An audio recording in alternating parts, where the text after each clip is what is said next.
Chères Ariégeoises et chers Ariégeois, c'est avec grand plaisir que je vous présente mes vœux les plus sincères pour 2024 de santé et d'épanouissement. Je veux savoir en cette période de froid une pensée pour nos concitoyens les plus fragiles et les plus précaires. Sachez que notre dispositif de mise à l'abri d'urgence est organisé pour prendre en charge tous ceux qui en ont besoin. Depuis ma prise de fonction en Ariège, en août dernier, je me suis attaché à rencontrer les élus, les entreprises, les associations et nombre d'habitants de ce magnifique territoire et je me suis enrichi et nourri de ces échanges. La mission de l'État, de tous ses services, est d'être présent au plus proche des besoins du territoire pour en priorité faire avancer les projets des entreprises, comme le nouvel atelier d'Aubert et Duval à Pamiers et bien d'autres. Soutenir nos entreprises, faire aboutir les projets de création d'emplois, mettre en œuvre la réforme France Travail pour renforcer l'accompagnement des demandeurs d'emploi, tout cela contribue à faire baisser le taux de chômage.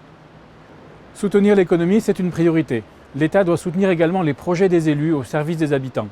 Au total, l'État aura soutenu avec 40 millions d'euros, soit 250 € par habitant, plusieurs centaines de projets, comme par exemple le site touristique Talcanéo-Montanéo en Haute-Ariège ou le projet de 12 logements rue du Rival juste derrière moi. Nous accompagnons de nombreux autres projets en 2024 en mettant l'accent sur la rénovation thermique des bâtiments, la production d'énergie renouvelable, en particulier l'implantation de nouvelles centrales solaires, la restauration de la biodiversité. Il n'y a pas d'inaction climatique.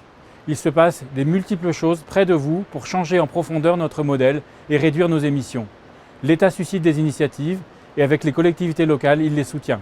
À nos concitoyens ariégeois, je voudrais dire que l'État est certes là pour l'emploi et pour la transition écologique, il est aussi là pour vous offrir des services publics accessibles et compréhensibles, tenant compte des contraintes de la ruralité.